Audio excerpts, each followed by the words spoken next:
हरे राम हरे राम राम राम हरे हरे हरे कृष्ण कृष्ण कृष्ण हरे हरे हरे राम राम राम हरे हरे हरे कृष्ण कृष्ण कृष्ण हरे हरे हरे राम राम राम हरे हरे हरे कृष्ण कृष्ण कृष्ण हरे हरे हरे राम राम राम हरे हरे हरे कृष्ण कृष्ण कृष्ण हरे हरे पुंडलिकार विठ्ठल श्री ज्ञानदेव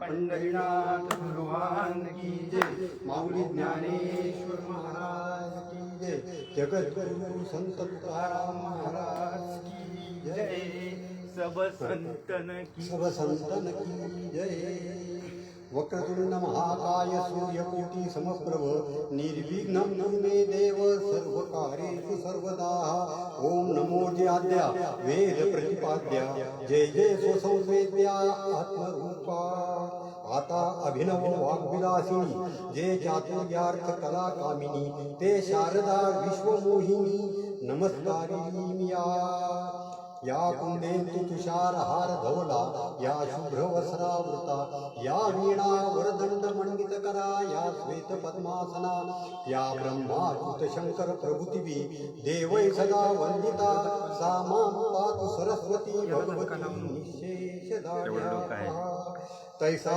पुढती तोची मिया अभिवंदिला अभिलाषिती मनोरुची पुरविता तो गुरुर्ब्रह्मा गुरुर्विष्णू गुरुदेवो महेश्वरा गुरु साक्षात परब्रह्म तस्मै श्री गुरुवे नमः अहो अर्जुनाची ये पांती जे परिसणया योग्य होती तीही कृपा करून संती अवधान द्यावे तरी न्यूनते पुरते अधिकते सरते करून घेयावे हे तुमते असे अशा प्रकारे श्री गणपती श्री वाग्विलासिनी सरस्वती सकल संत आणि श्रोतेजनांना नमस्कार करून मी माझी प्रवचन सेवा आज सुरू करत आहे. पण प्रवचन करण्यापूर्वी मी थोडी एक पार्श्वभूमी सांगतो की मी काही कोणी मोठा कीर्तनकार नाही, आयुष्यात कधी कीर्तन पण केलेलं नाही किंवा मी प्रवचनकार पण नाही.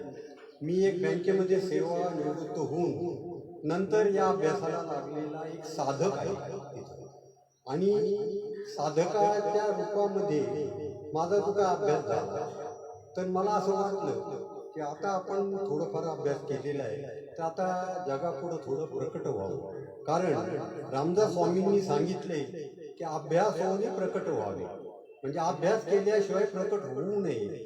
आणि अभ्यास म्हणजे आपण जो वास्तव रूपात जो अभ्यासा अर्थ घेतो त्या अर्थाने अभ्यास नाहीये. आपण उद्या मॅट्रिकची परीक्षा आहे, मुलगा रात्री पुस्तक भूगोलाचं समोर घेऊन बसतो वाचित, त्याला अभ्यास नाही म्हणत. अभ्यास याचा अर्थ मनन चिंतन श्रवण निधी ध्यासन आणि सतत त्याची वारंवार पुनरुक्ती, म्हणजे त्याचं चिंतन सारखं करायचं, पुनरुक्ती करायची, याला अभ्यास म्हणतात. आणि या अर्थाने मी अभ्यास होऊन प्रकट व्हावे तर मी अभ्यास माझा झालेला आहे म्हणून प्रकट होण्याचं मी धाडस आज करत आहे. माझे शिष्य म्हणा तिथं किंवा एक प्रकारे मित्र म्हणा, कृपेन महाराज गुरु आणि ईश्वर लोखंडे यांनी मला आणि जालिंदर महाराज मोरे वगैरे जगताप वगैरेंनी मला आग्रह केला की गुरुजी तुम्ही प्रवचन करा, आणि त्यांच्या विनंतीला मान देऊन मी आज प्रवचनाला सुरुवात करीत आहे. माझा जो काही आज प्रवचनाकरता घेतलेली जी ओवी आहे ती 18व्या अध्यायातली आहे. तया सर्वात्मका ईश्वरा स्वकर्म कुसुमांची वीरा पूजा केली होय अपारा तोषा लागी म्हणून तिये पूजे रिधलेनी आत्मराजे वैराग्य सिद्धी देईजे पसायतया. हे 18वा अध्यायातला श्लोक क्रमांक 917 आणि 918 आज मी माझ्या सेवेला प्रवचन सेवेला घेतलेला आहे. आणि 18वा अध्याय गीतेमध्ये एकंदर टोटल 18वा अध्याय पैकी 18वा अध्याय हा सर्वार्थाने खूप महत्त्वाचा आहे. हे मी नाही म्हणत, खुद्द ज्ञानेश्वर महाराजच सांगतात की 18वा अध्याय नोहे हे एकाध्यायी गीताची आहे. म्हणजे 18वा अध्याय हा म्हणजे एक प्रकारची एक अध्यायी गीताच आहे. सगळ्या गीतेचा सारांश 18वा अध्यायामध्ये आलेला आहे. आणि मी जो काय आज कर्मयोगावर श्लोक घेतलेला आहे तो कर्मयोगावरचा श्लोक 3ऱ्या अध्यायातला आहे. खरा म्हणजे कर्मयोग हा 3ऱ्या अध्यायात सांगितला. पहिल्या अध्यायात विषाद योग सांगितला, 2ऱ्या अध्यायामध्ये सांख्य योग सांगितला आणि 3ऱ्या अध्यायामध्ये कर्मयोगाचे महत्त्व माऊलींनी म्हणजे गीतेमध्ये सांगितलेलं आहे. आणि त्याची परिपूर्णता शेवट तिथं हा 18वा अध्यायामध्ये झालेला आहे.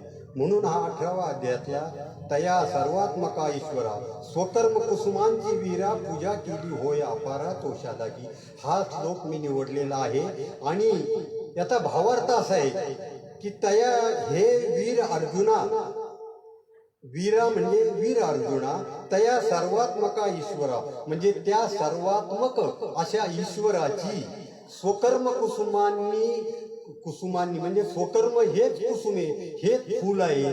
त्या फुलांनी जर पूजा केली तर तो परमात्मा आपल्यावर अत्यंत समाधानी होतो, अत्यंत संतुष्ट होतो. म्हणजे पूजा केली होय अपारा, अपारा म्हणजे अत्यंत, आणि तोषा लागी म्हणजे संतुष्ट होतो. कोणत्या याच्याने स्वकर्म रूपी पुष्पांनी त्याची पूजा केली. पुष्प तोय फलम असं जे म्हटले की म्हणजे भगवंताला काय फळ फूल पाणी काही वा श्रद्धा महत्वाची आहे तिथं. तर त्यापैकी हे एक रूपकात्मक पुष्प आहे कुसुम. स्वकर्म स्वतःचं कर्म हेच पुष्प आहे आणि त्यांनी ही पूजा केली असता भगवंताला अपार आनंद होतो. तोषा लागे अपारा तोषा लागे म्हणून तिये पूजे रिझलेनी आत्मराजे.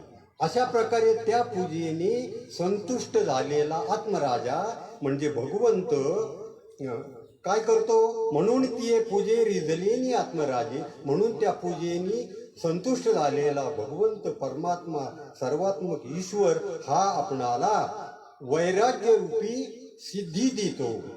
वैराग्य सिद्धी देईजे पसायतया म्हणजे वैराग्य रूपी पसायदान त्याला अर्पण करतो असा याचा भावार्थ आहे. आणि त्याचा एक मतितार्थ थोडक्यात असा आहे की कर्मयोगाने मनुष्याला मोक्षाची प्राप्ती होते. तिथं मोक्ष प्राप्ती करता दोन मार्ग सांगितलेले वेदोक्त 2 मार्ग सांगितलेले आहेत. एक प्रवृत्ती लक्षण धर्म आणि एक निवृत्ती लक्षण धर्म. प्रवृत्ती लक्षण धर्म म्हणजे कर्मयोग. कर्म करून मोक्षाप्रत जाणं हा प्रवृत्ती लक्षण धर्म आहे. आणि निवृत्ती लक्षण धर्म म्हणजे पूर्ण संन्यास. तिथं कर्माचा पूर्णपणे त्याग हा निवृत्ती रूपी धर्म आहे. परंतु सामान्य माणसाला कर्माचा पूर्णतः त्याग करणं, अजिबात कर्म न करणं हे अशक्य गोष्ट आहे. तिथं साधकासाठी पूर्ण कर्माचा त्याग करणं साधकासाठी आवश्यक आहे, म्हणजे अवघड आहे. साधकाला प्रवृत्ती रूप धर्म म्हणजे हा कर्मयोग हाच साधा आणि सोपा आणि अनुकरण करायला किंवा आचरण करायला सोपा आहे. म्हणून ज्ञानेश्वर महाराजांनी कर्मयोगाचं महत्त्व जास्त विशद केलेलं आहे. 2ऱ्या अध्यायामध्ये ज्ञानयोग अर्जुनाला माऊलींनी सांगितलं की ज्ञानयोग श्रेष्ठ आहे. तिथं सांख्ययोग सांगितलं, ज्ञानयोग महत्वाचा आहे. आणि परत मला कर्म करायला सांगतात तिथं. मग हे कसं काय हे विपरीत आहे. मग तुम्ही मला असं भ्रमात पाडू नका. असं जेव्हा 2ऱ्या अध्यायात शेवटी अर्जुनाने यांना भगवंताला प्रश्न केला की मला खरं काय आहे, मी अज्ञानी, तर ते मला सहज सांगा. तेव्हा भगवंतांनी सांगितलं की साधकासाठी कर्मयोग हाच महत्वाचा आहे. तिथं मायोपपादिक ब्रह्माला ईश्वर असं म्हणतात. ईश्वर म्हणजे काय, तया सर्वात्मका ईश्वरा. ईश्वर कशाला म्हणतात की जो आपल्या सगळ्या जगाचा नियंता आहे, सर्व जग जो चालवत आहे तिथं, आणि ज्याचे चाले शरीर ज्याच्या सत्तेने ज्याचं चालतं त्याला ईश्वर असं म्हटलंय. तिथं ईश्वर ही सत्ता आहे तिथं. आणि तो आपल्याला चालवतो. म्हणजे तर तया सर्वात्मका ईश्वरा, म्हणजे ईश्वर म्हणजे सर्वात्मक असा जो ह्या जगाचा नियंता आहे, जग चालवणारा जो आहे त्याला ईश्वर असं म्हटलेलं आहे. आणि मायोपाधिक ब्रह्माला ईश्वर असं म्हटले. ते ब्रह्म हे जगाचे स्वप्राधान्याने म्हणजे चैतन्य रूपाने निमित्त कारण आहे आणि माया प्राधान्याने उपाधीद्वारा उपादान कारण काही. कारण ईश्वर हा जीवांचा कर्मसापेक्ष असा फलदाता आहे. म्हणून भगवंतानी त्या अर्जुनाला उपदेश केला की तू निष्काम होऊ शकत नाही.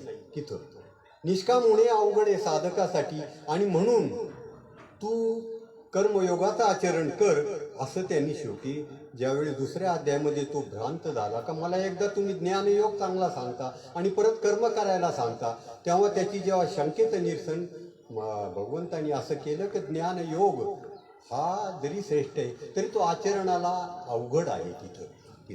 आणि म्हणून साधकासाठी कर्मयोग हा आचरणाला सोपा आहे, म्हणून कर्मयोग तो आचरण कर असं त्याला भगवंतांनी सांगितलं. आणि असं प्रकारे अद्वैती होण्याचं ज्ञान भगवंतांनी त्याला केलं. आणि ज्यावेळेस मनुष्य जन्माला आलेला आहे तिथं तर त्याला कर्माचा त्याग करणं हे अत्यंत अवघड अशी क्रिया आहे. तिथं कर्मत्याग तो करू शकत नाही तिथं.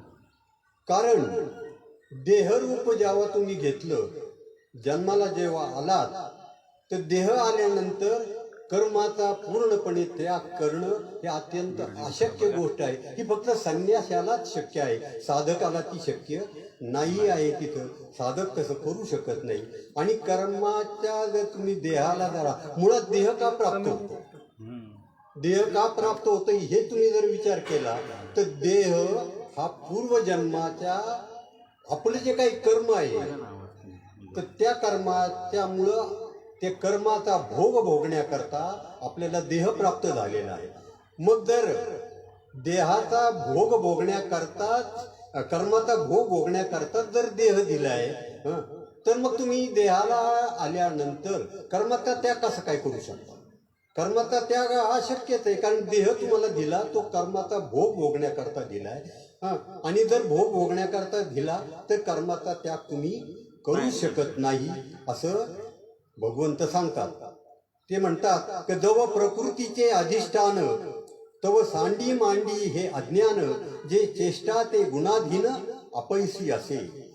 जेव्हा प्रकृतीचं अधिष्ठान तुम्ही स्वीकारले, प्रकृती स्वीकारली, तेव्हा सांडी मांडी हे अज्ञान म्हणजे मी कर्म करणार नाही किंवा मी कर्म करीन. सांडी मांडी म्हणजे मी करीन किंवा नाही करीन, त्याग करीन, हे सगळं अज्ञान आहे असं भगवंत म्हणतात.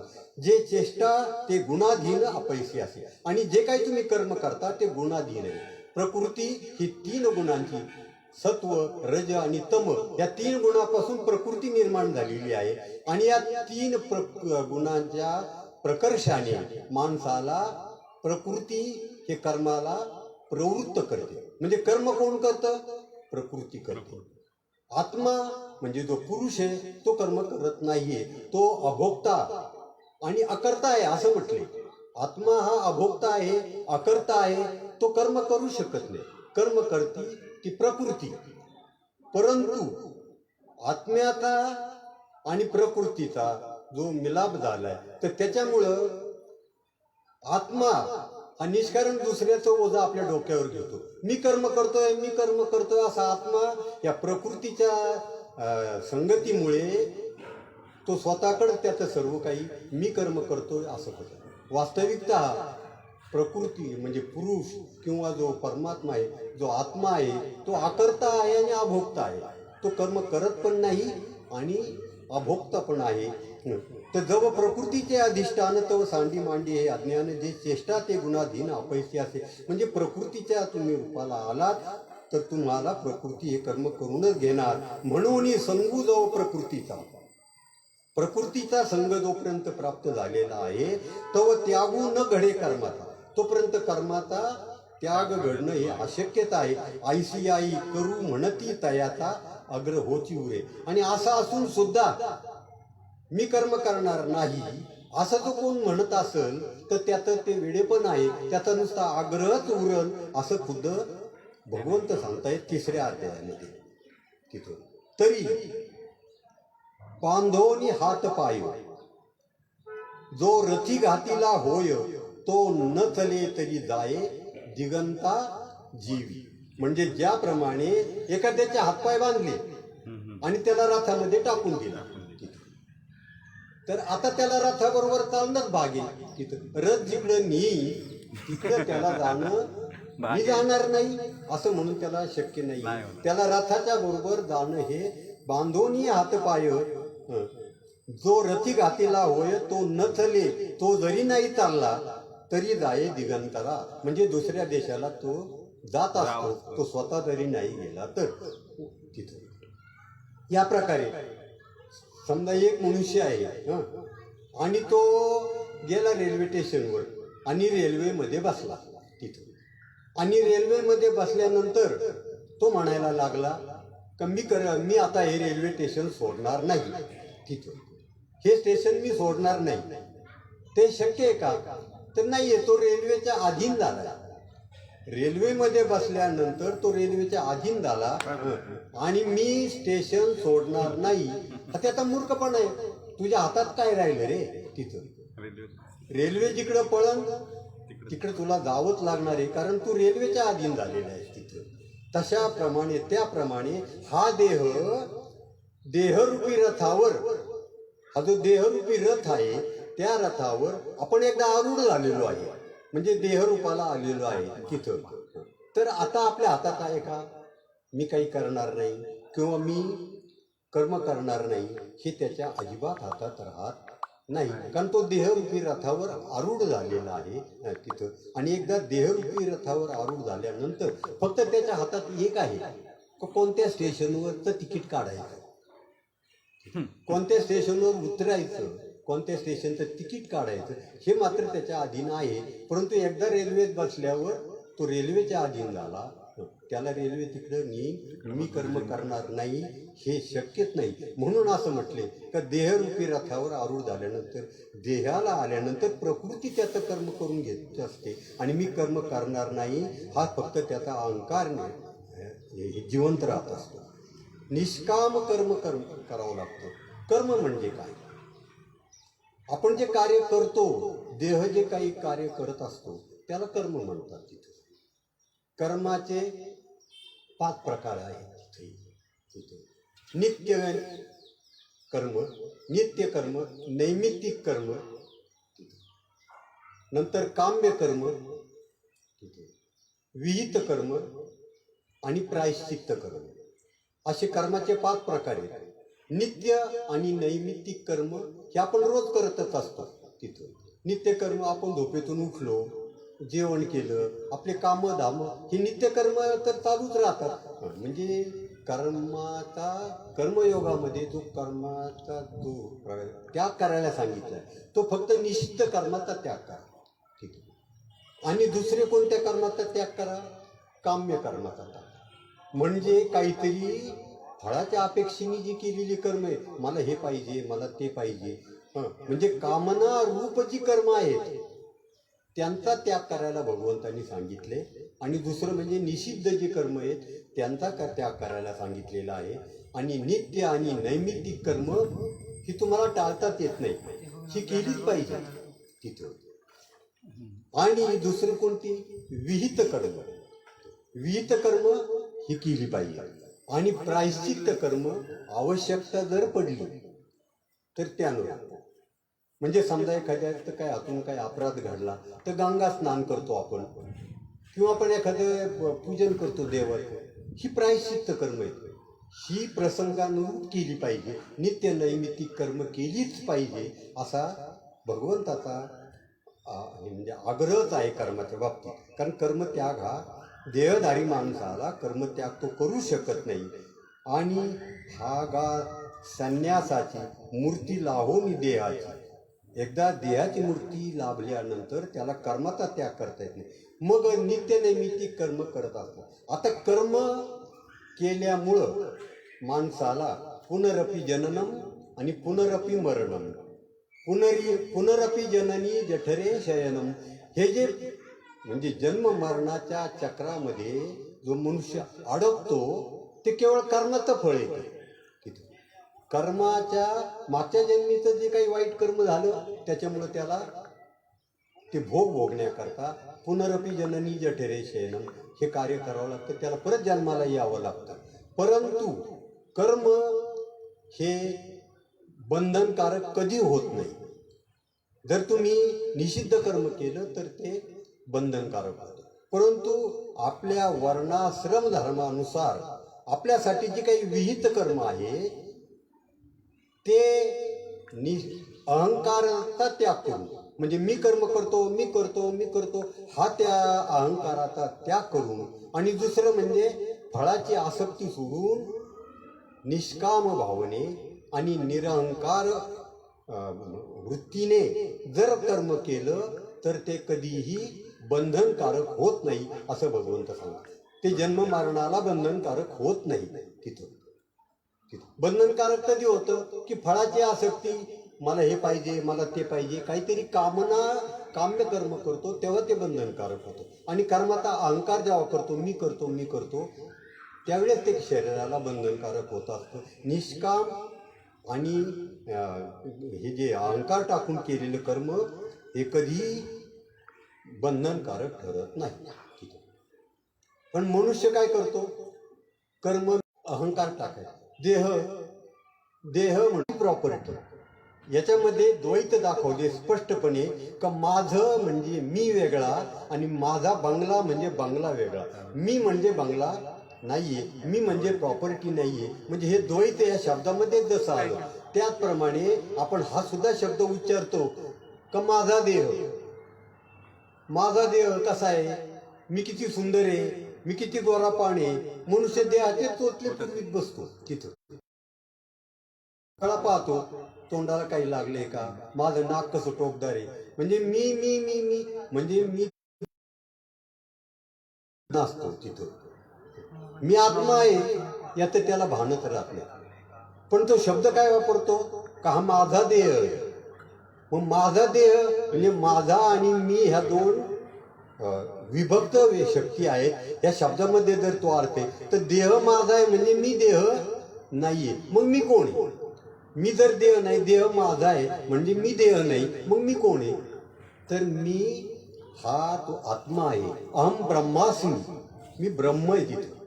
म्हणजे मी तो मरतुकडा देह नाहीये, जो मरणारा आहे तो देह नाशिवंत आहे, तो देह मी नाहीये तिथं. आत्मा जगी अमर हा तनु नाशिवंत. जगामध्ये आत्मा हा अमर आहे आणि तनु म्हणजे देह नाशिवंत. वस्त्रा परिबदलता शरीरे अनंत. ज्याप्रमाणे आपण देहावर वेगवेगळे वस्त्र, आज एक ड्रेस घातला उद्या दुसरा घालतो, कपडे बदलत राहतो, देह तोच असतो. देहावरचे कपडे, आत्मा हा देह बदलतो म्हणजे त्याचे ते वस्त्र आहेत. जसे आपले वस्त्र कपडे आहेत तसे देहाचे वस्त्र म्हणजे आत्म्याचे वस्त्र म्हणजे देह आहे. तो आज एक देह टाकून देतो, तो दुसरा देह धारण करतो. म्हणून देह हा मरतुकडा देह मी नाहीये. हा म्हणजे सांख्ययोग जो दुसरा अध्याय यामध्ये हा सिद्धांत पटवून दिलेला आहे. तिथं सांख्ययोगामध्ये 3 सिद्धांत सांगितले तिथं का देह हा नाशवंत आहे, तिथं आत्मा हा अविनाशी आहे, आणि तिसरा सिद्धांत सांगितलेला आहे का मला जे विहित कर्म आलेलं आहे त्याचा मी त्याग करू शकत नाही. हे 3 सिद्धांत भगवंतांनी दुसऱ्या अध्यायामध्ये सांगितलेले आहेत. अशा प्रकारे जो कोणी देहालाच मी म्हणून त्याचा अहंकार करतो तर त्याचा त्याग करा तिथे. आणि कर्म तुम्ही जेव्हा करता तर ते जर विकर्म त्यामध्ये मिसळलं म्हणजे कर्म अधिक विकर्म तर ते अकर्म रूपाला जातं तिथं. मग विकर्म म्हणजे काय. विकर्म म्हणजे कर्म हे बाह्य दिसणारं कर्म, आणि विकर्म म्हणजे अंतःकरणातून जी काही शुद्ध त्या कर्माबद्दलची जी म्हणजे भावना एकतेची तळमळ आहे, हे माझ्या हातून चांगलं कार्य झालं पाहिजे, म्हणजे ती शुद्ध भावना, त्याला विकर्म म्हणतात. म्हणजे कर्माला विकर्माची जोड पाहिजे तिथं. उदाहरणार्थ, की एखादी नर्स आहे आणि ती नोकरी करते, तिला पगार मिळतोय म्हणून ती सेवा करते तिथं. पण हे तिचं जे पेशंट म्हणून नर्सचं चाललेलं आहे, हे कर्म झालं, याला कर्म म्हणणार. आणि त्याला विकर्म म्हणजे काय, ती नर्स त्या पेशंटकडे अत्यंत जिव्हाळ्याने स्नेहाने पाहतात. रोग्याची तिच्या मनात एक भावना असते का ह्या रोग्याची मला सेवा करायची, मग ती मनापासून अंतःकरणात रोग्याची सेवा करते तिथं, याला विकर्म म्हणतात. म्हणजे त्या रोग्याबद्दल तिचा जो काही स्नेह भावना आहे, त्याची सेवा करण्याची जी वृत्ती आहे, त्याला विकर्म म्हटले. म्हणजे कर्माच्या जोडीला विकर्म पण पाहिजे तिथं. नाहीतर होईल काय, का पगाराकरता नोकरी करते ती आणि तिथं जर विकर्म नसेल तर ती चिडचिड करील त्या रोग्यावरती. काय हे सारखं किरकिरच करते, आरोगी काय सारखा ओरडतच राहतो, मला सारखं कामच सांगतो तिथं.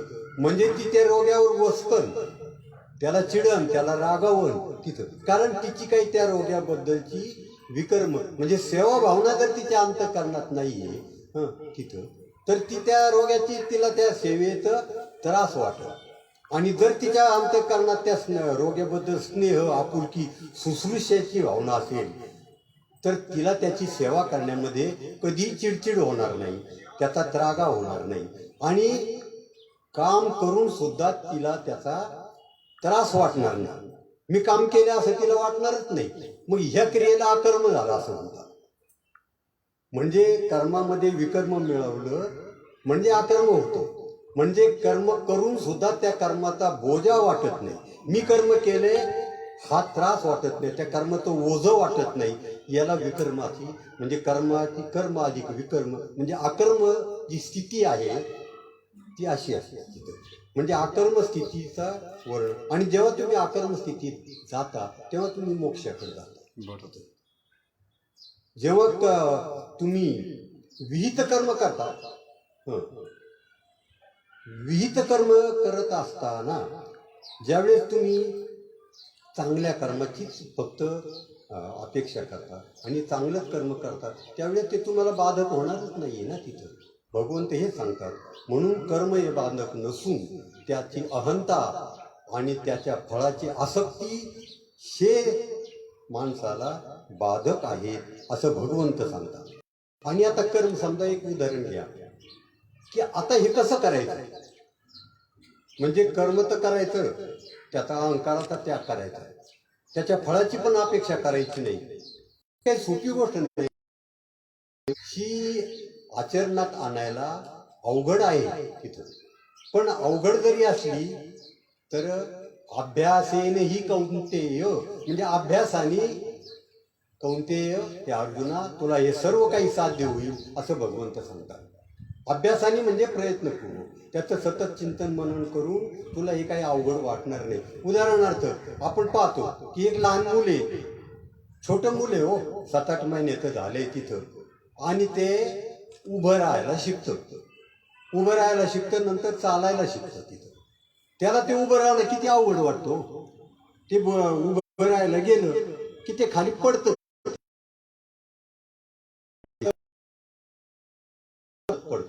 तिथं.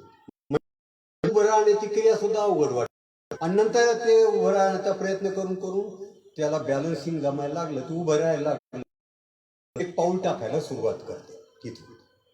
आणि ते पाऊल टाकण्याची क्रिया, चालण्याची क्रिया त्याच्या दृष्टीने किती अवघड आहे तिथं. त्याला ते खूप अवघड वाटत असते. आणि आपण त्याचं कौतुक करतो. आपण सुद्धा लहानपणी मूल उभं राहिलं म्हणतो, बाळ्या उभं राहिला, कोणी नाही पाहिला, बाळ उभं राहिला, कोणी नाही पाहिला. म्हणजे उभं राहणं हे त्याच्या आपल्या दृष्टीने कौतुकाची क्रिया झाली तिथे. आणि परत चाली आपण त्याला म्हणतो, तो पाऊल टाकतो तिथं. आपण म्हणतो ना का बाळ चालायला लागला, मग त्याचं आपण त्याला चाली असं करून म्हणजे त्याच्या चालण्याचं सुद्धा कौतुक होतं. पण हे त्यावेळेस त्याला जरी अवघड असलं तरी त्यांनी ते एकदा आणि मग प्रयत्नांती एक काळ असा येतो की ते सहजगत्या उभं राहतं आणि सहजगत्या चालायला लागतं. चालणं ही क्रिया त्याला अजिबात अवघड वाटत नाही. बालपणी जे चालणं अवघड वाटत असतं त्याला 6व्या महिन्याच्या दरम्यान, ते पुढे ते मोठं झालं तर ते चालता चालता मित्राशी गप्पा मारतंय. 5-6 मित्र चाललेत, कोणाचं चालण्याकडे त्यांचं लक्ष पण नाहीये, ते गप्पा मारता मारता रस्ता चालतात आणि बरोबर राम मंदिराला सुरुवात केली. तर हे इतकं सहज सोपं आहे ना की पुढे ते त्याच्या अंगी त्याच्या ते बांधलं जातं तिथं आणि सहज क्रिया घडते हो, त्याची सहज क्रिया घडते तिथं. शुका सारिके वैराग्य ज्याचे, शुक हे संन्यासाची शेवटच्या टोकाची उदाहरण आहे. वैराग्याची शेवटचं टोक म्हणजे शुकाचार्य. पूर्ण कर्माचा त्याग, पूर्ण कर्माचा संन्यास हा शुकांनाच शक्य आहे तिथं. परंतु जनक राजाने राज्य केलं तिथं. राज्य करून सुद्धा त्यांनी मोक्ष प्राप्त केला. म्हणजे काय केलं की त्यांनी कर्माचा अहंकार स्वीकारला. मी राजा आहे आणि कर्माच्या फळाची आसक्ती केली. म्हणजे कर्मयोगाच्या याने जनकाला सुद्धा मोक्ष प्राप्त झाला आणि शुकाचार्यांना सुद्धा मोक्ष प्राप्त झाला. परंतु शुकाचार्यांचा जो मार्ग आहे तो संन्यासाचा, म्हणजे तो शेवटचा टोक आणि आहे मार्ग म्हणजे कर्मयोगाच्या आचरणाने मोक्षाला जाऊ, मोक्षाप्रतीच जातात असं नाहीये. दोन्ही मार्गांचा शेवट, जशा अनेक नद्या पूर्वेला उगम पावली, पश्चिमेला उगम पावली, कुठेही उगम पावलेली नदी आहे वेगवेगळ्या दिशेला, पण ती शेवटी सागरालाच मिळते. सगळ्या नद्यांचा शेवट, हा शेवटचा मुक्काम सागर, हा समुद्र, हा जसा मुक्काम आहे तसा निष्काम कर्मयोगी आणि संन्यासी दोघांचा मुक्काम मोक्ष हा शेवट एकच आहे. फक्त आता मार्गामध्ये फरक काय?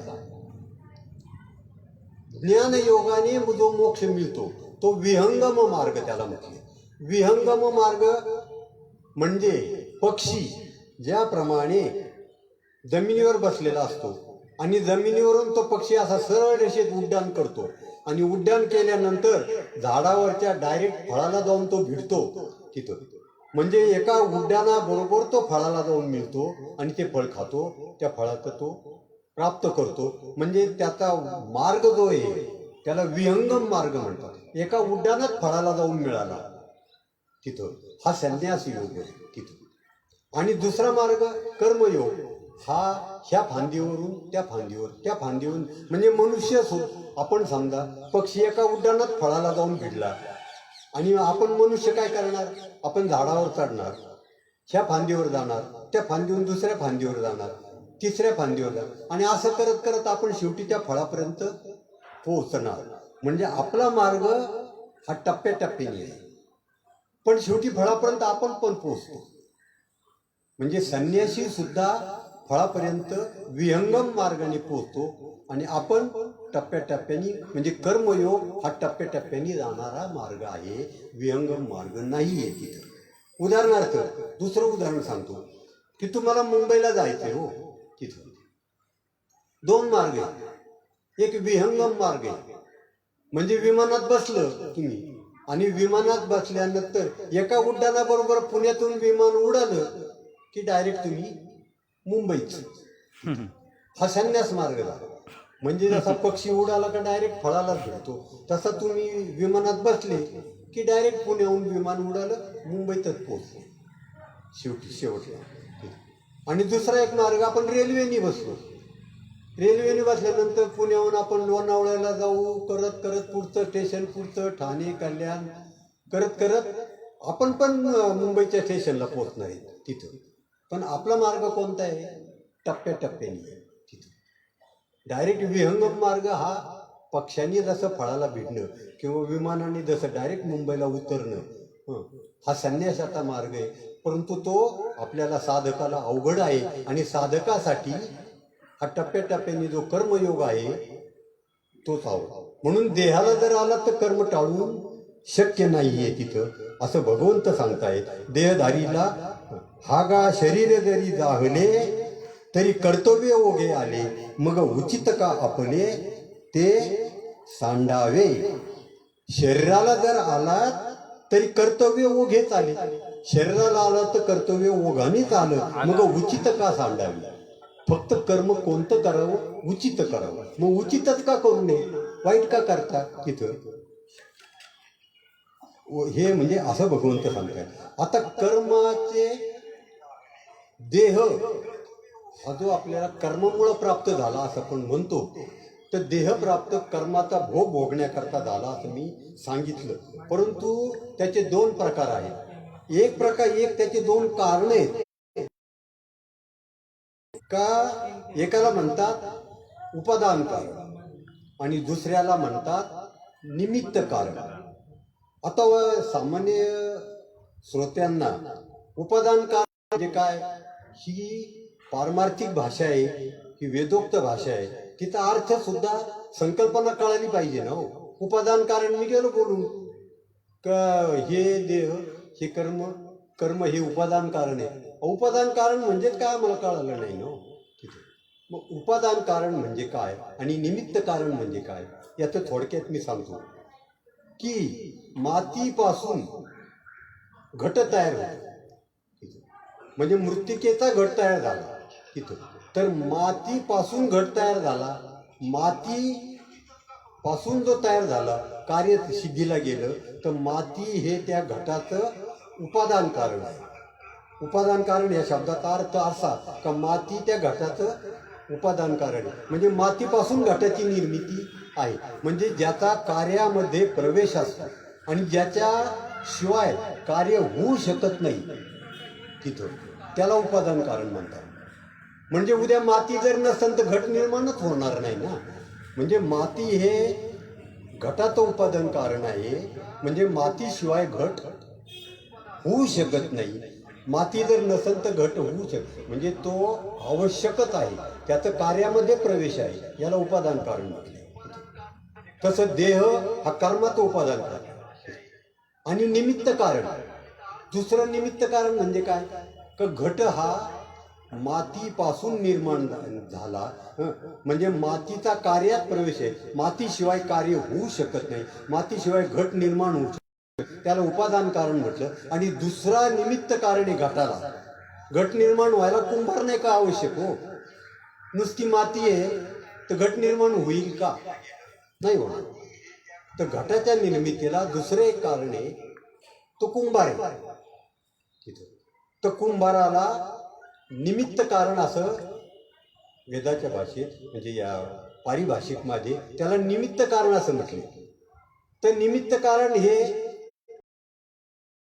कार्यातून पुढे निघून गेलं. समजा कार्याची परिपूर्ती झाली आणि त्यानंतर ते जे निमित्त कारण आहे ते जर बाजूला गेलं तरी कार्य थांबू शकत नाही. मातीवातून कार्य थांबू शकतो, पण कुंभाराने एकदा घट निर्माण केला आणि उद्या तो कुंभार मेला तरी घट हा झालेलाच आहे ना. घटात काय आडलं कुंभारावाचून, मातीवातून माडले आडले, मातीने संत उपादान कारण आहे, परंतु कुंभार हा निमित्त कारण आहे. म्हणजे कुंभाराने एकदा त्या घटाची निर्मिती केल्यानंतर तो कुंभार राहिला काय आणि मेला काय, त्याच्या वाचून ते कार्य थांबू शकत नाही, त्याला निमित्त कारण असं भगवंतांनी म्हटलेलं आहे तिथं. आणि अशा प्रकारे कर्म हे देहाचं उपादान कारण आहे. म्हणजे जसं मातीपासून घट आहे तर कर्म आहे म्हणूनच देह प्राप्ती झाली. तुम्ही मागच्या जन्मी जर कर्म वाईट केले नसते तर देह आलाच नसता तिथं, आणि तुम्ही कुठे गेले असते, निष्काम कर्मयोग केला असता तर मुक्त झाले असते. आणि पुनरपी जननम पुनरपी मरणम याच्या चक्रातून तुम्ही सुटले असते, देहच नसता आला. म्हणजे मागच्या जन्माचं कर्म तिथं संचित कर्म त्याला असं म्हणतात. त्याला काय म्हणतात, संचित कर्म. आणि संचित कर्माचे भोग भोगायला देह प्राप्त झालेला आहे. संचित म्हणजे काय हो तिथं, संचित म्हणजे साचलेलं तिथं, मागच्या जन्मात साचलेलं. तिथं डोहातलं पाणी वापरून वापरून आपण संपून टाकतो तिथं. म्हणजे डोह हा संचित आहे. डबकं म्हणतो ना आपण त्याला. डबकं हे संचित आहे, साचलेलं पाणी येते आणि ते वापरून वापरून काही काळाने संपून जातं. तसं जे काही भोगायचे जे संचित आहे, जे प्रारब्ध आहे तिथं, ते भोगून भोगून संपून जातं ना तिथं. म्हणजे संचित हे भोगून संपत असतं तिथं, डोहातल्या पाण्यासारखं तिथं. तर संचित भोगण्याकरता आपल्याला देह आलेला आहे. आपण ते संचित भोगत असतो. मला कधी कधी व्यवहारामध्ये काही व्यक्ती भेटायच्या हो तिथं. म्हणजे आता त्यांना मी माझ्या बुद्धीप्रमाणे काय उत्तर द्यायचं ते मी तुम्हाला सांगतो. का काही लोक काय करायचे, खूप देवाची पूजा करायची हो. रात्रंदिवस सकाळी उठल्याला उदबत्ती उघडी दे, गंध उघडू उघडू पार ते गंधाचं ते जी सहाने ना ती घासून घासून पार टाकली, इतके गंध उगाळले. आणि उदबत्त्या लावू लावू लावू लावू फोटोच्या तसबिरी पार काळ्या करून टाकल्या हो सगळ्या तिथून. लाव उदबत्त्या लाव उदबत्त्या, उदबत्त्या लावू लावू फोटोच्या तसबिरी काळ्या केल्या तिथून. रोज माऊलीला जातात, अति देवाची सेवा करतात तिथं. परंतु तरी पण त्यांना दारिद्र्य तिथं. तरी पण ते दरिद्री आहे. पैसा नाहीये, सुख नाहीये तिथं. आणि दुसरा एक मनुष्य तिथं गुंठामंत्री होतो आळंदीतला. आळंदीतला तो गुंठामंत्री आहे. आणि कधी आळंदीत जन्माला आला एवढंच त्याचं प्रारब्धाचा भोग येतो. त्याला तो देह आळंदीमध्ये प्राप्त झाला तिथं, कुठं गटारात नाही आला तिथं. तो आळंदीत आणि मानवाच्या देहाला आला. हे त्याच्या पूर्वकर्माचं संचित कर्माचं त्याला ते मिळालेलं फळ येत आहे. आणि परंतु हे पुण्यकर्म, परंतु आळंदीत जन्मून तो 2-2 महिने 4-4 महिने माऊलीच्या दर्शनाला पण जात नाही हो तिथे. कधीच जात नाही. का तो गुंठामंत्री आहे तिथं. 4 व्हीलरमध्ये हिंडतोय, गळ्यात सोन्याचे दागिने आहेत आणि त्याचा अहंकार करीत तो चाल बी चाल सुद्धा कशी असते माहिती का, अशा बरगड्यात आणून भला मोठा टाकला शर्ट घातलेला, अशा बरगड्यात आणून टकाव टकाव टकाव. म्हणजे तो गावातला एखादा पोळ कसा येतो समोरून तिथं, त्याचं वशिंग म्हणतात ना ते गटागट असं होतं. तारुण्याच्या मध्ये न मानी कोणाशी, हे गर्व आहे तारुण्याचा. न मानी कोणाशी, सदा मुसमुशी धुळी जायचा. धुळी म्हणजे त्याला त्या पोळाला म्हणतात धुळी. कसा मुसमुस करतोय असा तो आळंदीत जन्माला येऊन गुंठामंत्री झाला. आणि असा तो माऊलीलाही पाया पडत नाही, संताला मानित नाही. पण गळ्यात दागिने 5-5, 7-7 तोळ्याचे, प्रत्येक बोटात अंगठी आणि खूप वैभव आहे हो त्याच्याकडे. आता होतं काय का जो भगवंताला रोज नित्यनेमाने माऊलीच्या पाया पडायला जातोय, जो खूप देवाची आराधना करतोय, पूजेमध्ये करतोय, तर तो याच्याकडे बघतो. ह्या जो गुंठामंत्री चाललाय ना पोळासारखा त्याच्याकडे बघतो. आणि त्याला वाटतं त्याला यांनी कधी देवात पाय पडत नाही हा, आणि मी ते एवढं देव देव करतोय. कसला देव आला, त्याची श्रद्धा डळमळीत होती. तो म्हणतो काही खरं नाही राव, मी एवढं आयुष्यभर देवदेव केला पण माझं दारिद्र्य गेलं नाही. आणि याला काही न करता एवढं कधी माऊलीच्या पाया नाही पडला. मग त्याची भगवंताबद्दलची श्रद्धा थोडी डळमळीत व्हायला लागते, कारण तो याच्याकडे बघतो ना तिथं. तर त्याच्याबाबत मला जेव्हा व्यवहारामध्ये काही लोक असे मला कसला देव कशाचं काय, अहो मी एवढं देवदेव केला मला देव काही पावला नाही, आणि तो आमका इतका असा आहे कधी पाया नाही पडत, आणि त्याला बघा किती वैभव आहे. असे जेव्हा मला व्यवहारामध्ये लोक भेटायचे तेव्हा मी माझ्या ज्ञानाप्रमाणे त्याला जे उदाहरण द्यायचं ते मी ते प्रवचनात सांगतो. की मी सांगायचं की हा जो वैभव भोगतोय तर हे त्याचं पूर्वसंचित आहे. याला संचित कर्म म्हणतात तिथं. याचं पूर्वसंचित आहे, आणि तुझं पूर्वसंचित नाही म्हणून तुला श्रीमंती नाही आहे तिथं. आणि त्याचं पूर्वसंचित असल्यामुळं तो आज ह्या जन्मात जरी सध्या क्रियामान कर्म जे चालू आहे सध्या, म्हणजे सध्याची जी क्रिया, तो जरी आज देवाच्या पाय पडत नसेल तर पूर्व कर्म, संचित कर्म याचा तो भोग भोगतोय तिथं. मग उदाहरण मी त्याला दिलं, म्हटलं आम्ही 3 जण व्यक्ती होतो, 3 जण मित्र, स्टेट बँकेमध्ये गेलो. आणि स्टेट बँकेमध्ये गेल्यानंतर आमच्या 3 मित्रांनी काय केलं, चेक लिहिला तिथं, म्हणजे ती विड्रॉवल स्लिप म्हणा, विड्रॉवल स्लिप त्या कॅशियरकडे दिली तिथं. आणि त्यांनी काय केली, त्यांनी 3 लाखाची तो चेक दिला आणि 3 लाख रुपये विड्रॉ करायचे, त्यांनी त्या कॅशियरकडे दिला तिथं. आम्ही 3 जण त्या कॅशियरच्या तिथं तो उभे होतो. त्यांनी 3 लाखाचा चेक दिल्यानंतर त्या कॅशियरने धनाधन नोटा मोजल्या आणि 3 लाख त्याला दिल्या तिथं. मी ते पाहिलं ना हो. मग मी काय केलं, मी पण माझी स्लिप भरली हो, आणि मी भरली 2 लाखाची तिथं आणि दिली कॅशियर. कॅशियरनी पाहिलं, तो म्हटला अहो तुमचं 2 लाख नाही मिळणार तुम्हाला. मी म्हटलं का बरं, याला दिले मला का नाही दिले, मी पण बँकेचा मेंबर आहे ना, तो मेंबर आहे मी नाही का, मी पण बँकेचा मेंबर आहे, याला त्याला 3 लाख देतो, मला का नाही दिले. कॅशियर म्हटला अहो तुमच्या बँक बॅलन्समध्ये फक्त 1 लाख शिल्लक आहे आणि तुम्ही विड्रॉवल 2 लाखाची कशी देता, कशी होईल, म्हणजे तुमचं बँकेत बॅलन्स 1 लाख, याचा अर्थ काय, माझं जे संचित आहे, संचित म्हणजे साचले ते सेविंग माझं 1 लाखाचं आहे ना हो. आणि तिसरा होता त्यात फक्त 25,000चं सेविंग होतं, पण त्याला तर 25 नाही 10,000 काढ म्हणे, कारण त्याचं संचित बँकेमध्ये सेविंग अकाउंट 25,000 होतं. तुमचं सेविंग आहे त्याप्रमाणे तो कॅशियर तुम्हाला देईन तिथं. तुम्ही कोण आहात, बँकेचे मेंबर आहात, हे सगळं गेलं बाजूला, तुमचं संचित आहे का नाही. तसं हा जो गुंठा मंत्री भोगतोय तर ते त्याचं पूर्व सुकृत आहे, त्याच्या मागच्या जन्माचं संचित आहे, म्हणून त्याचा तेवढा चेक ओटतोय हो. त्याला 4 व्हीलर मिळाली, त्याला अंगठ्या मिळाल्या, कारण त्याचं पूर्व संचितच जर आहे तर त्याचा चेक वाटणार. तुमचं संचितच जर नाही आहे तर कसं काय.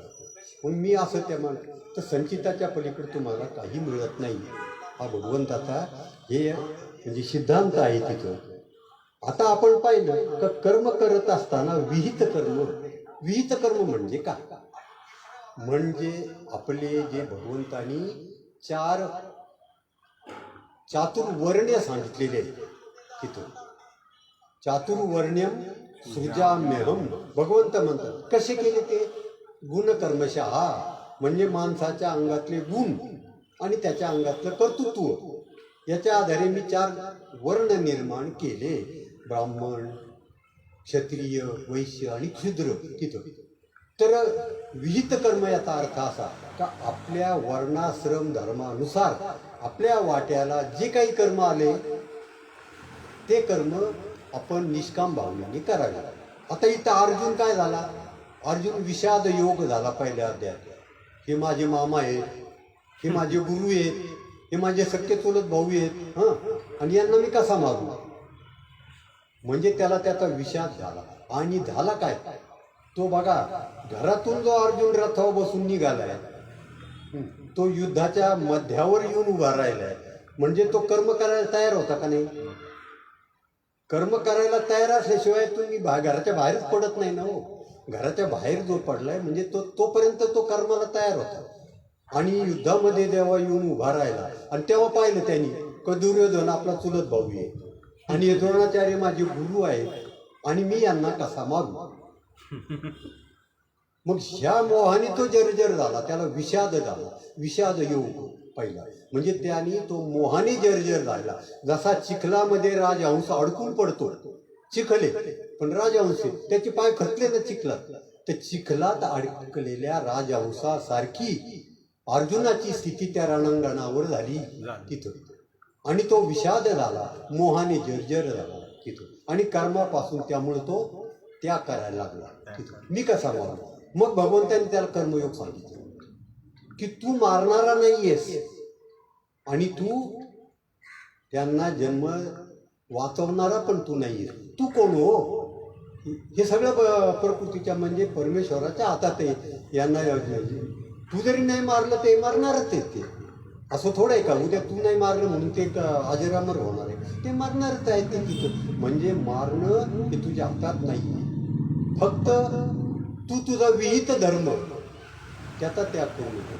आता अर्जुनाचा विहित धर्म कोणता? ब्राह्मणाचा विहित धर्म दया, क्षमा, शांती, करुणा एखाद्यावर, म्हणजे हे ब्राह्मणाचे विहित धर्म झाले हो. पण हा क्षत्रिय आहे. क्षत्रियाचा विहित धर्म समोर युद्धाला जो दिसला, तो गुरु असू द्या की चुलत भाऊ असू द्या, युद्धामध्ये तो आलाय ना, तर त्याचा युद्ध करणं आणि त्यांचा संहार करणं हे त्याचं विहित कर्म आहे.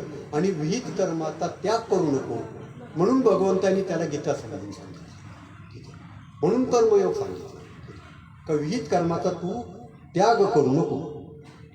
आता याच्यामध्ये भगवंत म्हणतात का जव प्रकृतीचे अधिष्ठान तव सांडी मांडी हे अज्ञान, जे चेष्टा ते गुणाधीन आपैसी असे. म्हणजे प्रकृतीचं अधिष्ठान केल्यानंतर हे मी करीन वगैरे हा सर्व गर्व आहे ते तू सोडून दे. देखे विहित कर्म जे तुले ते सळे दरी निमाले इंद्रियांच्या. विहित कर्माचा जर तू त्याग केला तर स्वभावाने जे तुझ्या शरीराचं कर्म आहे नित्य नैमित्तिक, ते तू ते सोडू शकत नाही, त्याचा तू त्याग करू शकत नाही. सांगे श्रवणी ऐकावे ठेले की नेत्रीचे तेज गेले, हे नासा रंध्र बुजाले परिमोळी. कर्माचा विहित कर्माचा तू जाऊ दे, परंतु जे नित्य नैमित्तिक कर्म आहे त्याचा त्याग करू शकत नाही. म्हणजे कसं की तू नाक काय आपलं वास घ्यायचा सोडणार आहे का? नाही. डोळे पाहण्याची क्रिया सोडणार आहे का? नाही. कान ऐकण्याची क्रिया करणारच, म्हणजे कानांची क्रिया करणार, डोळे पाहण्याची क्रिया करणार, तिथं नाक वास घेण्याची क्रिया करणार, तोंड अन्न खाण्याची क्रिया करणार. म्हणजे हे कार्य चालूच राहणार, ते तुझ्या हातात नाहीये तिथं. अहो तुम्ही विचार करा, आपण कर्म करतो करतो करतो असं म्हणतात तिथं. हे बघा, अगदी म्हणजे शांत चित्तानी आणि विचारपूर्वक हा विचार तुम्ही तुमच्या डोळ्यासमोर आणा की तुम्ही श्वास घेता का घेतला जातो? श्वास घेता का घेतला जातो? तर मनुष्य काय म्हणेल, मी अहंकार आहे ना माणसाला, देहाला, मी श्वास घेतो. अरे तू कोण श्वास घेणार? श्वास तू घेत नाहीयेस, श्वास घेतला जातोय. भगवंत ते शरीराच्या कडून ती क्रिया करून घेतोय तिथं.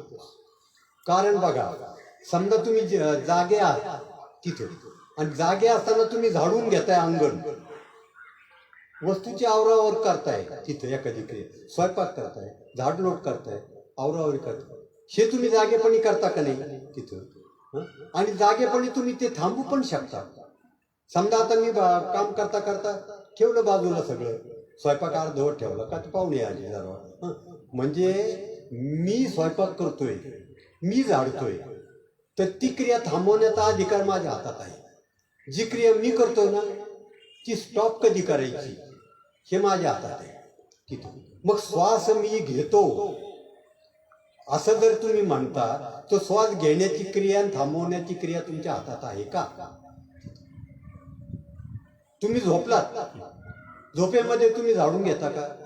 झोपेमध्ये तुम्ही स्वयंपाक करता का? ते स्वप्नात करतात, पण प्रत्यक्ष कराल का? नाही करणार.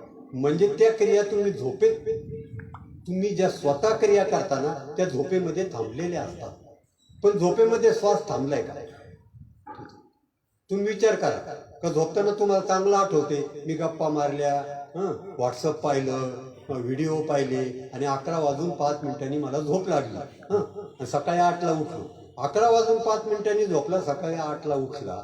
या अवस्थेमध्ये तुम्ही गाढ झोपेत होता तिथे. आणि गाढ झोपेमध्ये जर तुम्ही श्वास घेणारे आहात तर श्वास थांबला असता झोपेत. तशा बाकीच्या क्रिया थांबल्यात, स्वयंपाक करणं, भांडे उठणे घालणं सगळं थांबले. तसं तुम्ही करणारे श्वास हे श्वास थांबला असता तर तुम्ही सकाळी जिवंत राहिला असता का? तुम्हाला सकाळच आठवली नसती, रात्री 11ला झोपलो मी. म्हणजे श्वास घेतो म्हणता, पण तू श्वास घेतला जात नाही. तो घेतला जातोय ऑटोमॅटिक, म्हणजे मी घेणारा नाही तिथे. कशाला देहाला अहंकार करता, मी कर्म करणारा हा अहंकार सोडून द्या तिथं. तर म्हणून भगवंत सांगतात का सांगे श्रवणी ऐकावे ठेले, कानाने ऐकायचं सोडलं का, की नेत्रीचे तेज गेले, हे नासा रंध्र बुजाले परमूळ, श्वास घ्यायचं नाकाने सोडलं का, नाही ना, तरी प्राणापान गती म्हणजे श्वासोश्वास, की निर्विकल्प दाहली मती, की क्षुधा तृषादी आरती खुंटलिया, क्षुधा तृषा हे थांबलेलं नाही, हे स्वप्ना व बोध उठेले, की चरण चालो विसरले, पाय चालायचं विसरलेत का, नाही ते चालतच असतात. हे असो काय निमाले जन्म मृत्यू, हे न ठकेची जरी काही, तरी सांडिले ते काही, म्हणून कर्म त्यागू नाही प्रकृती.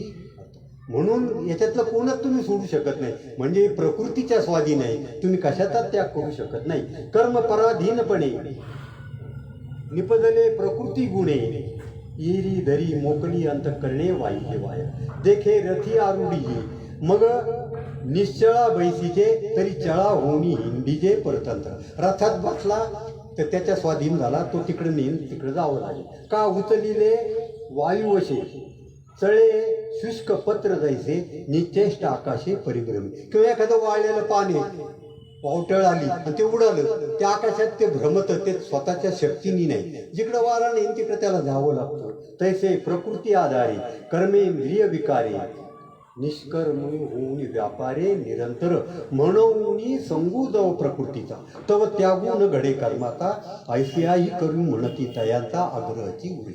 अशा प्रकारे कर्माचा त्याग हा अशक्यच आहे. मग जर अशक्य त्याग आहे तर मग आपल्या हातात काय आहे, तर आपल्या हातात आहे फक्त विहित कर्म करणं. जे काही आपल्या वाट्याला आलेलं आहे ते विहित कर्म करावं, हे फक्त आपल्या हातात आहे. तिथं निषिद्ध कर्माचा त्याग करावा आणि काम्य कर्माचा त्याग करावा, एवढंच आपल्या हातात आहे असं भगवंत सांगतात तिथं. आता विहित कर्मामध्ये अंतःकरण ओतलं पाहिजे. उदाहरण देतो तुम्हाला, की तुमचा एक समोरून एक मित्र ओळखीचा आला तिथं, आणि तुम्ही त्याला खाली मान करून नमस्कार केला तिथं, नमस्ते महाराज, नमस्ते महाराज म्हटले, पण तुमच्या अंतःकरणामध्ये विशुद्ध भावना नाहीये. तुम्ही आतून अंतःकरणातला करताना, तर तो पुढे गेल्याबरोबर तुम्ही तुमच्या मित्राला काय सांगता, हे गेलं ना आता, अवले भोगी रे ते ताईटे, पण आता मला वगैरे ते आलं म्हणून राम राम करावं लागलं तिथं. म्हणजे लय आगावे शान स्वतःला. म्हणजे तुम्ही तुमची बाह्यक्रिया काय झाली, नमस्कार करण्याची झाली, आणि अंतःक्रिया काय झाली, त्याच्याबद्दल आदर नाहीये, त्याच्याबद्दल ओलावा नाही तिथे. म्हणजे कार्यामध्ये ओलावा जर असेल तरच ते विहित कर्म घडत तिथे. नाही ओलावा नसेल तर काही अर्थ नाही तिथे. समजा आई आहे बघा, आई काय करते, आपल्या मुलाला पाठीवरून हात फिरवते तिथं, आणि त्याच्या पाठीवरून हात फिरवल्यानंतर ते लहान लेकरू आहे, आणि आईचा प्रेमयुक्त, आईच्या हृदयामध्ये अत्यंत ओलावा आहे प्रेमाचा. कोणाबद्दल, आपल्या त्या बाळाबद्दल. आणि अशा अंतःकरणातील ओलाव्याने त्या बाळाच्या पाठीवरून हात फिरवते, आणि त्या बाळाला कितीतरी त्याच्यामध्ये संतोष वाटतो. वास्तविक पाहता त्या म्हातारीचा हात खडबुडा झालाय हो, वार्धक्याने त्या हाताला खडबुडेपणा आलाय.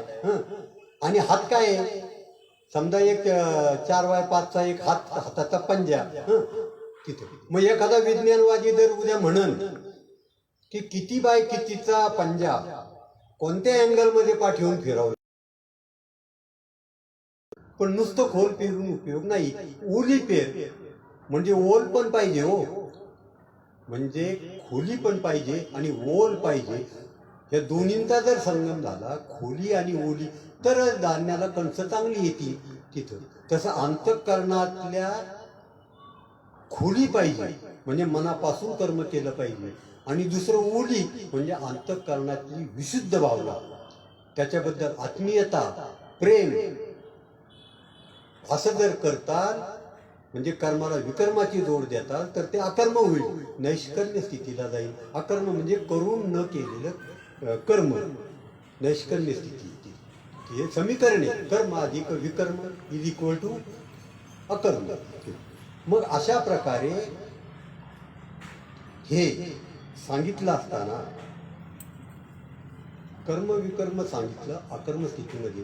तर समजा मी एक उदाहरण सांगतो की तुम्ही पहा, अंतःकरण ओतून केलेल्या कर्माचं आपल्याला ओझं वाटत नाही. याचं मी एक उदाहरण देतो की एक मोठे राष्ट्रीय लेवलचे, भारत लेवलचा एक नेता आहे हो तिथं, कोण आहे मी त्याचं नाव नाही घेत समजा तिथं, पण भारतीय लेवलचा एक समाज कार्यकर्ता आहे, तो नेता आहे. आणि दिवसाच्या 24 तासापैकी तो 18 तास कार्य करतो, 20 तास कार्य करतो तिथं, 20 तास कार्य करतो, 18 तास कार्य करतो देशाच्या प्रेमापोटी. कार्याची खोली आहे आणि ओली पण आहे. तर त्या प्रेमापोटी तो 18 तास कार्य करतो, 20 तास कार्य करतो, तरी त्याला थकवा जाणवत नाही. का? तर अंतःकरण ओतलं त्या कार्यामध्ये, विकर्म ओतलं, म्हणून त्याला त्या कार्याचा थकवा. 18 तास काम करून, अहो आपण 4 तास काम केलं तर थकून जातो, दमलो राव आता बाद झालं. तिथं काय केलं मी? स्वयंपाक केला. किती वेळ स्वयंपाक केला? अर्धा तास स्वयंपाक केला. अर्धा तासाच्या स्वयंपाकाने थकून गेलो. आणि हा गृहस्थ 18 तास कार्य करतो, 20 तास कार्य करतो, त्याला थकवा येत नाही. याचं कारण काय? का अंतःकरणाचा ओलावा, खोली आणि ओली दोन्ही तिथे आहे, कर्म आणि विकर्म दोन्ही तिथे आहे. तरी त्यांना एकाने विचारले का हो तुम्ही एवढं 18 तास कार्य करता, तुम्हाला थकवा येत नाही का? त्या कार्याचा तुम्हाला कंटाळा येत नाही का? तुम्हाला त्याचा थकवा, श्रम वाटत नाही का? असा त्यांना प्रश्न विचारला. त्यांनी खूप मार्मिक उत्तर दिलं हो, खूप मार्मिक उत्तर दिलं. त्यांनी मार्मिक उत्तर असं दिलं की तुम्ही विहिरीवर गेला आणि विहिरीमधून काय केलं तुम्ही? 2 घागरी पाणी भरून बाजूला घेतलं आणि 2 घागरी भरून घेतल्यानंतर की ते 2 हांडे त्यांनी डोक्यावर घेतले आणि चालायला लागला. तर चालायला लागल्यानंतर त्या 2 हांड्यात त्याला खूप जड ओझं वाटायला लागलो तिथं. कारण तुम्ही त्या विहिरीतलं ते पाणी वेगळं केले, विभक्त केले तिथं, आणि त्याच्यातून तुम्ही ते वेगळं केल्यामुळं ते 2 हांडे तुम्हाला जड वाटायला लागले. पण दुसरा एक ग्रस्त असा आहे की त्यांनी काय केलं माहिती आहे का? त्या विहिरीच्या काठावर उभा राहिला होता, त्यांनी विहिरीत उडीच मारून दिली डायरेक्ट. आता विहिरीत उडी मारल्यानंतर तो डायरेक्ट 15 फूट खोल गेला हो तिथे. आणि 15 फूट खोल गेल्यानंतर तुम्ही विचार करा आता का त्याच्या डोक्यावर, तो विहिरीच्या पाण्यात बुडालाय, त्याच्या डोक्यावर 15 फूट पाणी आहे. हे 15 फूट पाणी म्हणजे किती अंडे पाणी हो? तो 15 फूट खोलीवर आहे आणि विहीर तर गच्च भरलेली आहे. 15 फूट डोक्यावर आहे. एवढे जवळजवळ 30-40 हांडे पाणी त्याच्या डोक्यावर आहे. त्यांनी त्या विहिरीतले 2 हांडे बाजूला काढले डोक्यावर, तर 3रा हांडा त्याला पेलायची ताकद नाही. 2च हांडे त्याला जड झाले. परंतु विहिरीत बुडी मारल्यानंतर 50 हांडे पाणी त्याच्या डोक्यावर आहे. त्याचं ओझं सुद्धा त्याला जाणवत नाही हो. मस्त खेळतोय, पोहतोय. म्हणजे पोहणाराला हा अनुभव येईल की ज्याने 20 फूट खोल बुडी घेतली, किती पाणी त्याला त्याचं ओझंच जाणवत नाही. म्हणजे काय का त्यांनी त्याला झोकून गेले, स्वतःला झोकून घेतलं, त्याच्यामुळं त्याला ते ओझं वाटलं नाही. आणि जेव्हा तुम्ही कार्यातून वेगळं कार्य काढताल तेव्हा तुम्हाला ते जड वाटत, असं भगवंत सांगतात. आणि अशा प्रकारे हा कर्मयोग बाधक नाहीये, कर्माची अहंता बाधक आहे आणि कर्माच्या फळाची आसक्ती बाधक आहे. म्हणून आसक्ती आणि अहंकाराचा त्याग करून कर्म करा. आणि ही जी कर्मयोगी तया सर्वात्मका ईश्वरा स्वकर्म कुसुमांची वीरा पूजा केली होय अपारा तोषाला. म्हणजे अशा प्रकारचं कर्म हे भगवंताला कर्मयोगी फूल भगवंताला जर अर्पण केलं तर कर्म भगवंत खूप संतुष्ट होतो आणि तो काय करतो. म्हणून त्या पूजेने प्रसन्न झालेला भगवंत त्याला वैराग्य सिद्धीचा प्रसाद देतो असे या 18व्या अध्यायातील ज्ञानेश्वरीच्या ओवीमध्ये सांगितलेलं आहे. म्हणजे सांगितलं काय का कर्माचा तुम्ही नैष्कर्म्य अवस्थेला म्हणजे एक प्रवृत्ती आणि एक निवृत्ती धर्म या दोन्ही मार्गाने तुम्ही मोक्षाला जाऊ शकता. तिथं तर कर्मयोगाच्या सहाय्याने तुम्ही मोक्षाची प्राप्ती करू शकता. कर्मामधून चित्तशुद्धी प्राप्त होते. चित्तशुद्धीतून उपासनाची प्राप्ती होते. उपासनेमधून वैराग्याची प्राप्ती होते आणि वैराग्याच्यातून पुढचा टोक ज्ञानाची प्राप्ती होते आणि ज्ञानाच्या प्राप्ती म्हणजे जसं मी सांगितलं ना विहंगम मार्गाच्या ऐवजी ह्या फांदीवरून त्या फांदीवरचा जो टप्पा आहे म्हणजे कर्माने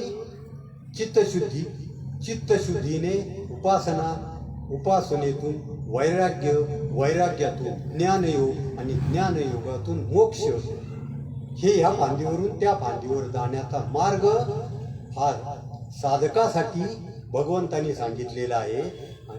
आणि देहाला जर आलात तर कर्माचा त्याग न करता कर्म करा. फक्त ह्या कलेनी ह्या हातोटीनी करा आणि ही हातोटी ही कला याला योग म्हणतात. पुंडलिका वरदे हार विठ्ठल श्री ज्ञानदेव तुकाराम पंढरीनाथ भगवान की जय. माऊली ज्ञानेश्वर महाराज की जय. श्री कृष्ण भगवान की जय. सब संतन की जय. आणि मी माझ्या वाटेला आलेली ही एक प्रकारे भगवंताची सेवा करण्याची ती मला जी काही संधी प्राप्त झाली त्याच्याबद्दल मी सर्व श्रोत्यांचा आभारी आहे तिथं. आणि जे अधिकते सरते न्यूनते पुरते करून घ्यावी. माझी बालकाची बडबड आहे आणि बालक बोबडं जरी बोललं ना तर आईला त्याचं लई कौतुक वाटत असतं. आई त्याचे बोबडे बोल सुद्धा कौतुकाने ऐकते तिथं. तसं माझं हे एका बालकाचे बोबडे बोल आहेत. मी काही मोठा कीर्तनकार नाही, प्रवचनकार नाही, एक मी सामान्य संसारिक माणूस आहे, साधक आहे. तर माझे हे आपण पुंडलिका वरदे विठ्ठल श्री ज्ञानदेव तुकाराम पंढरीनाथ भगवान की जय. ज्ञानेश्वर महाराज की जय. जय. आता विश्वात्मके देवे येणे वाग्यज्ञे तोषावे तोषोनी मज ध्यावे पसाय दानहे. जे काळांची व्यंकटी सांडो या सत्कर्मी रती वाढो. भूता परस्परे पडो मैत्र जीवांचे दुरितांचे तिमिर जावो. विश्वस्वधर्म सूर्य पाहो जो जे वांछिल तो ते लाभो. प्राणी जात वर्षत सकळ मंगळी ईश्वर निष्ठांची मांदियाळी. अनवरते भूमंडळी भेटतया भूता. चला कल्पतरुचे आरव चेतना चिंतामणीचे गाव. बोलते जे अर्णव पियुषाचे चंद्रमेचे आलांछन. मार्तंड जे तापहीन हे सर्वाही सदा सज्जन सोयरे होतू. किंबहुना सर्व सुखी पूर्ण होई लोकी. भजिजो आदि वृषी अखंडित आणि ग्रंथोपजीवे विशेषी लोकी. दृष्टा दृष्ट विजय होवा विजी. हे तमने श्री विश्वेश्वराव हा होईल दान पसावो. येणे वरे ज्ञानदेव सुखिया झाला. येणे वरे ज्ञानदेव सुखिया झाला. येणे वरे ज्ञानदेव सुखिया झाला. शुभम भवतु. रामकृष्ण हरी. आत्ताच पुणे पंचक्रोशी दिंडी फेसबुक लाईव्ह या माध्यमातून हरिभक्तपरायण ज्योतिषाचार्य प्रभाकर आचार्य गुरुजी यांचं सुश्राव्य असं ज्ञानेश्वर चिंतनपर सेवा झाली, तरी मी त्यांचं पुणे पंचक्रोशी दिंडी हरिप्रसाद यात्रा ग्रुप आणि रामकृष्ण हरी ग्रुप यांच्या माध्यमातून आभार मानतो. आणि परिवर्तन ज्योतिष कार्यालयाच्या माध्यमातून ही सेवा झालेली आहे आणि त्यांनी आम्हाला जागा उपलब्ध करून दिली, म्हणून त्यांचेही धन्यवाद देतो. या ठिकाणी आम्ही छोटंसं हरिप्रसाद यात्रा ग्रुप आणि रामकृष्ण हरी ग्रुप आणि पुणे पंचक्रोशी दिंडीच्या माध्यमातून आम्ही गुरुजींचा सत्कार करणार आहोत. तर त्यांच्या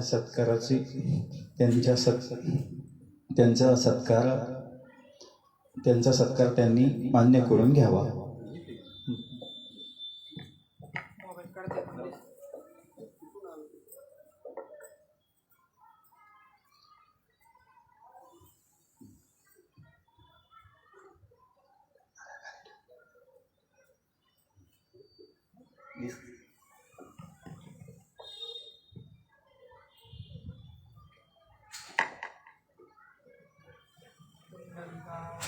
विठ्ठल श्री ज्ञानदेव तुकाराम पंढरनाथ भगवान की जय. माऊली ज्ञानेश्वर महाराज की जय. जगद्गुरु तुकाराम महाराज की जय. गोपाल कृष्ण भगवान की जय. मंगलमूर्ती मोरया ज्ञानेश्वर महाराज की जय. पुन्हा एकदा सर्वांना धन्यवाद. रामकृष्ण हरी. अशीच वेळोवेळी आपली सेवा होऊ द्यावी ही विनंती, आणि रोज आपण या सेवेचा लाभ घ्यावा ही सर्व श्रोते मंडळांना विनंती. रामकृष्ण हरी.